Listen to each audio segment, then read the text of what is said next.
Bom dia, bom dia, bom dia!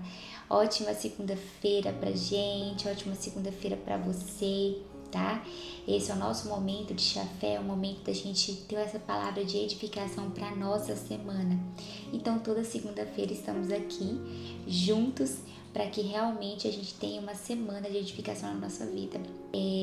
Deixa eu não sei vocês, mas já repararam? Eu acredito que todo mundo tem aquela pessoa que a gente olha para a vida dela e pensa assim, nossa, mas fulano tem muita sorte.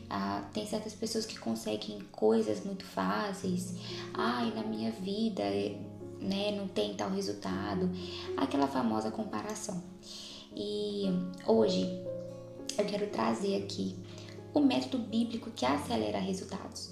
Então, muitas pessoas se sentem estagnadas porque talvez não praticam, né, esses princípios, não pratica desse método que é bíblico, que nós temos exemplo para isso, eu vou citar daqui a pouco, para que realmente tenha grandes resultados.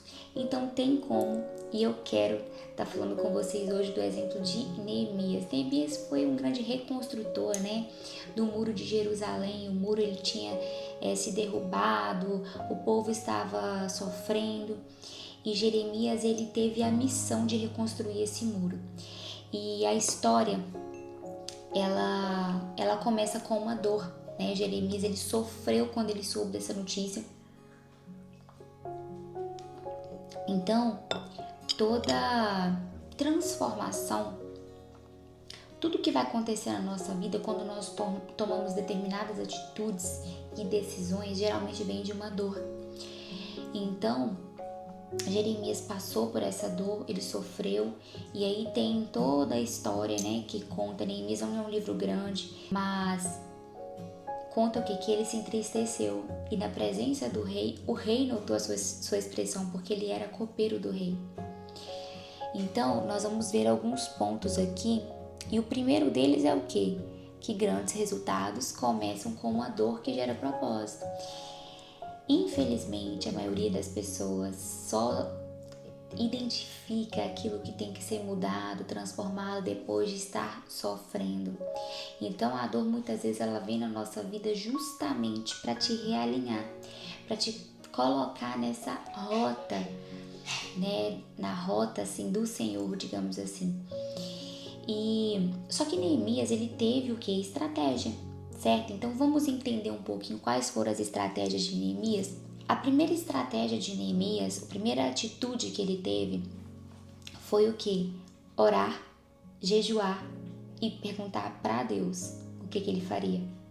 Não foi ele ir lá no muro de Jerusalém, não foi ele tentar vistoriar o povo, não foi ele correr, ele poderia ter corrido para o rei, ter tentado solucionar isso com as próprias mãos, mas não. Primeiro ponto, ele orou, ele jejuou para que o Senhor desse para ele as estratégias. E aí Neemias teve o que? A visão, que é a visão que transforma a oração em estratégia. E esse é o ponto importantíssimo para que você saiba os seus próximos passos. Porque se você não tem visão daquilo que você quer, se você não tem visão do seu futuro, como que o Senhor vai te dar uma estratégia para transformar algo, para reconstruir algo? Então, Neemias, quando o rei perguntou para ele assim, o que você deseja? Neemias ele não improvisou. Ele já sabia para onde ele iria, quanto tempo ficaria, quais recursos precisavam, as cartas que deveriam ser escritas, porque para ele atravessar de onde ele estava para Jerusalém, ele teria que ter uma travessia, era uma viagem, né? Então o rei disponibilizaria cartas para ele fazer essas travessias e quais obstáculos ele enfrentaria. Neemias ele já tinha feito todo esse estudo de caso, né? Digamos assim, ele já tinha se planejado. Então, antes dele reconstruir, ele fez um diagnóstico também da realidade quando ele chegou lá. Neemias ele chegou na cidade e ele fez o quê? Ele não saiu colocando as tropas para reconstruir o muro, não. Ele foi vistoriar os muros ainda na noite, para que ninguém visse. Então, ele foi olhar a situação do estrago que tinha acontecido. Então, Neemias, ao longo de todo o momento, até quando ele chegou lá, ele agiu totalmente sabiamente. Ele não agiu pela emoção, pelo impulso em nenhum momento. E quando chegou lá, ele foi novamente estratégico. Ele fez o quê? Ele ordenou, né, os grupos para que cada um reconstruísse as partes por iguais, as partes que eram próximas da sua casa. Porque Neemias também ele sabia que ele não conseguiria reconstruir aquele muro daquele tamanho sozinho. Então ele montou esses grupos das pessoas que gostariam de ajudar, que se disponibilizaram, e ali formou esses grupos de pessoas para que fosse reconstruído parte por parte. Então colocou também as pessoas mais próximas da sua casa para que a pessoa pudesse ter um descanso, né? Então, enquanto ele construía, também teve algo que me chamou a atenção. Eu quero ler com vocês aqui. No capítulo 4, fala o seguinte, no verso 7. Vou ler o verso 6. Por fim, o muro foi reconstruído até a metade da sua altura ao redor de toda a cidade, pois o povo trabalhou com entusiasmo. No entanto, quando Samalat, Tobias, os árabes, os amonitas e os asdotitas souberam que a obra avançava e que as brechas do muro de Jerusalém estavam sendo fechadas, encheram-se de ira. Eles planejaram vir lutar contra Jerusalém e causar confusão em nosso meio. Mas nós oramos a nosso Deus e colocamos guardas na cidade dia e noite para nos proteger. Aqui foi onde Neemias, né, e todos os que estavam reconstruindo o muro sofreram o quê? Uma oposição. Os inimigos, né, que se opuseram à reconstrução, Samalat e Tobias, né, que citam o nome deles aqui, que eles não estavam gostando, eles se iraram. Então, eles ali naqueles momentos, eles queriam atacar, queriam destruir. Só que o Senhor deu uma estratégia para Neemias. Neemias também orou. Então, Neemias colocou guardas, né, enquanto alguns trabalhavam, outros estavam de guardas. Tem uma parte que fala que Neemias nem banho, nem trocava de roupa, né, porque eles não deixavam as próprias armas, certo? Porque eles trabalhavam com uma e segurava a arma em outra. Porque proteção. E tinha os próprios que ficavam vigiando, né, ao redor ali do muro. Então, ele entendeu que ele precisava proteger o que ele estava construindo.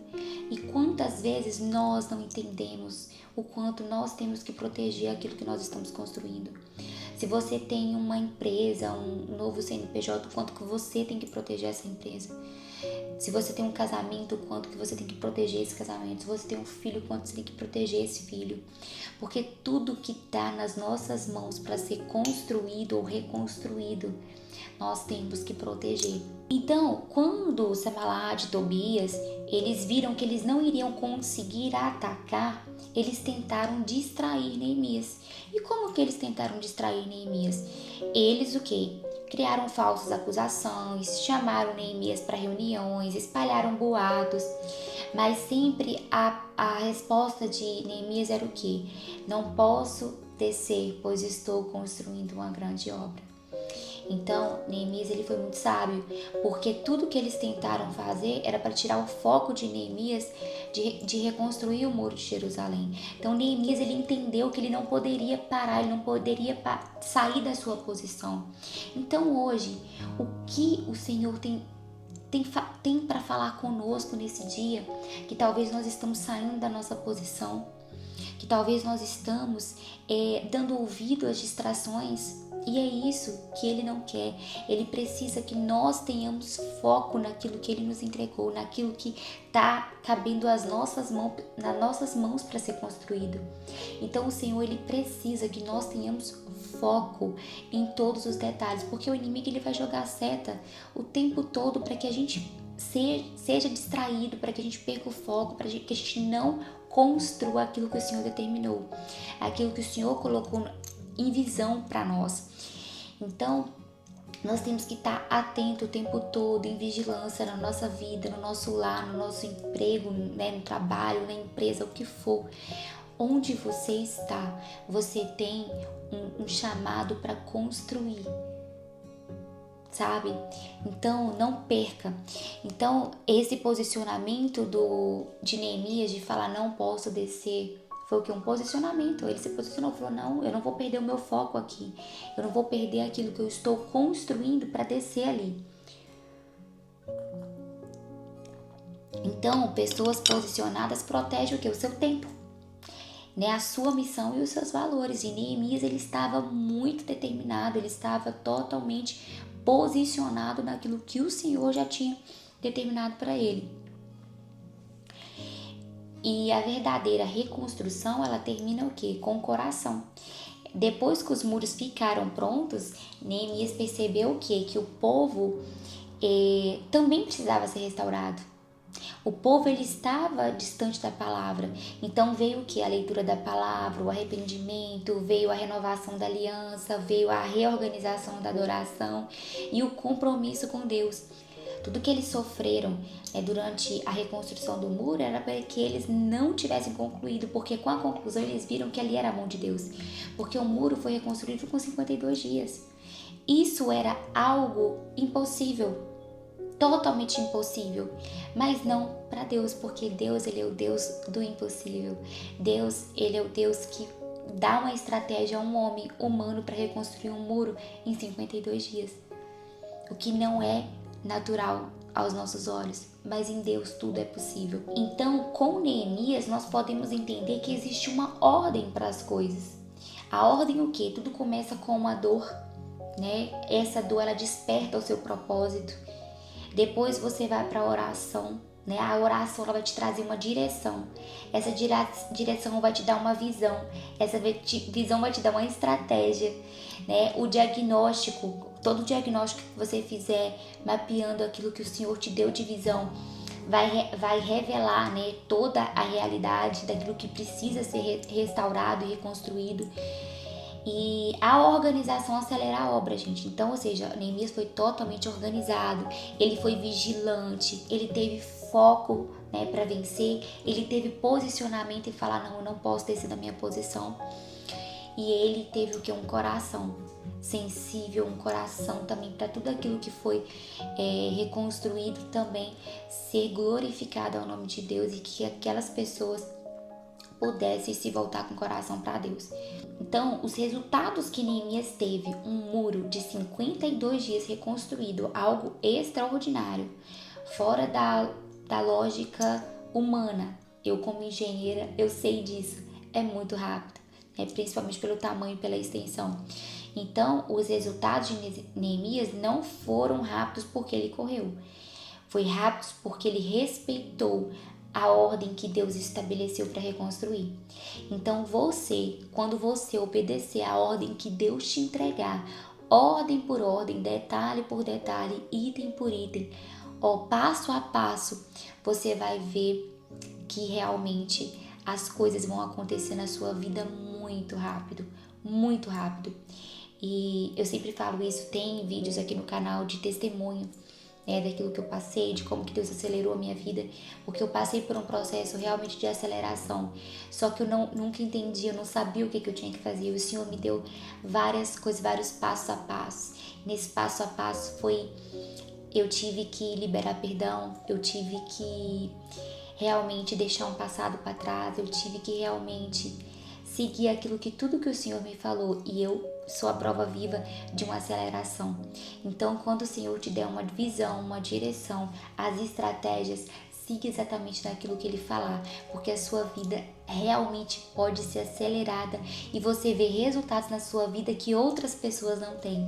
Então, vamos nessa nova semana que está iniciando, vamos parar de olhar para a vida de outra pessoa, porque a outra pessoa, ela tem o próprio caminho dela, ela tem as próprias visões e direções do Senhor para a vida dela. Então você tem o seu. Então busque aquilo que mais está te doendo hoje e pergunta, Senhor, o que eu tenho que aprender, que propósito tem com essa dor aqui na minha vida, porque ali através dessa dor pode ser gerado um propósito que vai te trazer oração, que vai te trazer visão, que vai te trazer estratégia, que vai te trazer foco, posicionamento e um coração quebrantado, onde você terá realmente um muro reconstruído na sua vida, fechado todas as brechas e uma cidade restabelecida dentro de você, tá? Que Deus te abençoe, que você tenha uma semana excelente, que você tenha uma semana abençoada pelo toque do Espírito Santo e que essa segunda-feira seja mais uma segunda-feira abençoada com esse conteúdo e eu te espero semana que vem mais um chafé. Grande beijo!